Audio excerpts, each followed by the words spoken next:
Hello student, good morning, welcome again. Student, अपवाह का lesson हम पढ़ रहे थे। तो अपवाह के बारे में और नदी द्रोणियों के बारे में हमने बात की थी। भारत में जो अपवाह तंत्र है, हिमालय से निकलने वाली जो नदियां हैं, उनके बारे में हम आज बात करेंगे। भारत में दो महत्वपूर्ण नदी तंत्र है, बल्कि इससे ज़्यादा भी है, लेकिन दो ज़्यादा महत्वपूर्ण है। तो सबसे पहले हम हिमालय से निकलने वाली नदियों के बारे में बात करेंगे, बाद में प्रायद्वीपीय पठार से निकलने वाली नदियों की बात करेंगे। तो हिमालय से कौन कौन सी नदियां निकलती है और उनका अपवाह क्षेत्र क्या है। सिंधु, गंगा और ब्रह्मपुत्र हिमालय से निकलने वाली प्रमुख नदियां हैं। ये नदियां लंबी है तथा अनेक महत्वपूर्ण एवं बड़ी सहायक नदियां आकर इनमें मिलती है। जो गंगा, ब्रह्मपुत्र और सिंधु नदी है, ये सबसे महत्वपूर्ण नदी है और बहुत सारी बड़ी बड़ी नदियां आकर के इनसे मिल जाती है और अपवाह तंत्र का निर्माण करती है। किसी नदी तथा उसकी सहायक नदियों को ही नदी तंत्र कहा जाता है। जब एक नदी और उसके अंदर और बहुत सारी नदियां मिलती है तो उसको नदी तंत्र हम कहते हैं।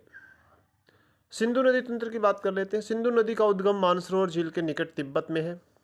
पश्चिम की ओर बहती हुई नदी भारत में जम्मू कश्मीर में लद्दाख जिले में प्रवेश करती है। सिंधु नदी तंत्र की अगर बात करें, यानी कि सिंधु और उसकी सहायक नदियों की अगर बात करें, तो सिंधु का उद्गम जो है वो मानसरोवर झील में होता है, तिब्बत के आसपास। तिब्बत के क्षेत्र में मानसरोवर झील है, जहाँ पर हिमालय पर्वत में, वहाँ से ये नदी निकलती है। उसके बाद ये जम्मू कश्मीर में प्रवेश करती है।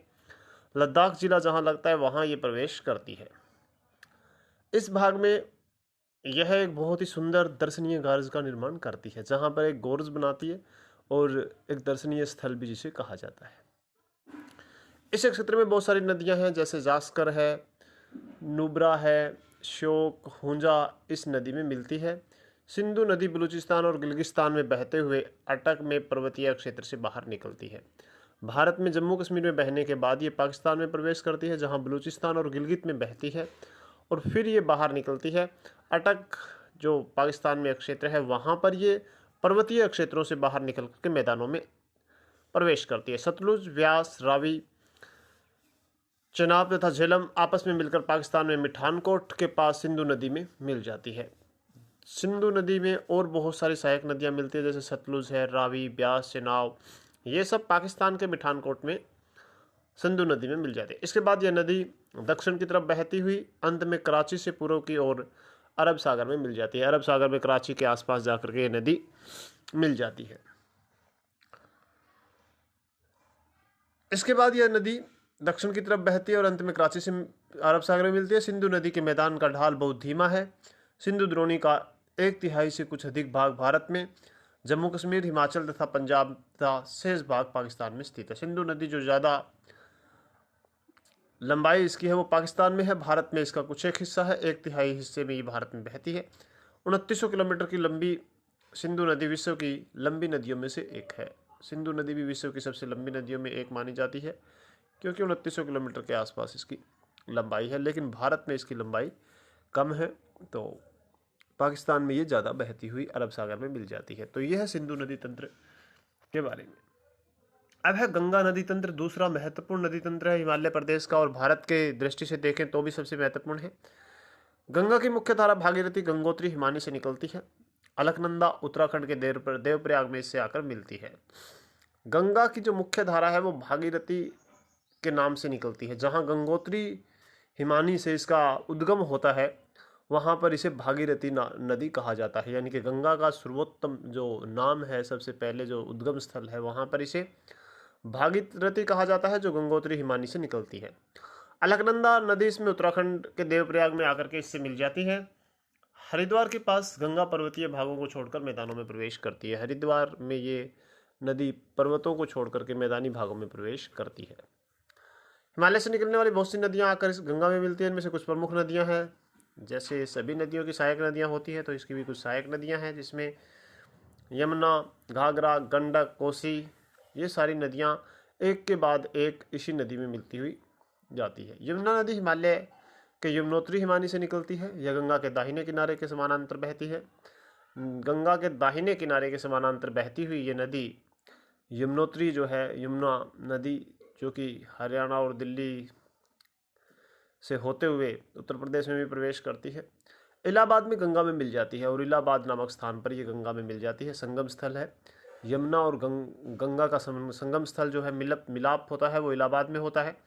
घाघरा, गंडक, कोसी नेपाल हिमालय से निकलती है और इसके कारण प्रत्येक वर्ष उत्तरी भारत के मैदानों में बाढ़ आती है। कोसी, घाघरा, गंडक ये नदियाँ जो है नेपाल हिमालय से निकल करके गंगा में मिलती है, लेकिन प्रतिवर्ष इनमें बाढ़ आती है, क्योंकि यहाँ पर इनमें पानी की मात्रा जब ज़्यादा होती है तो बाढ़ इस इलाकों में आती है, बिहार में, बंगाल में।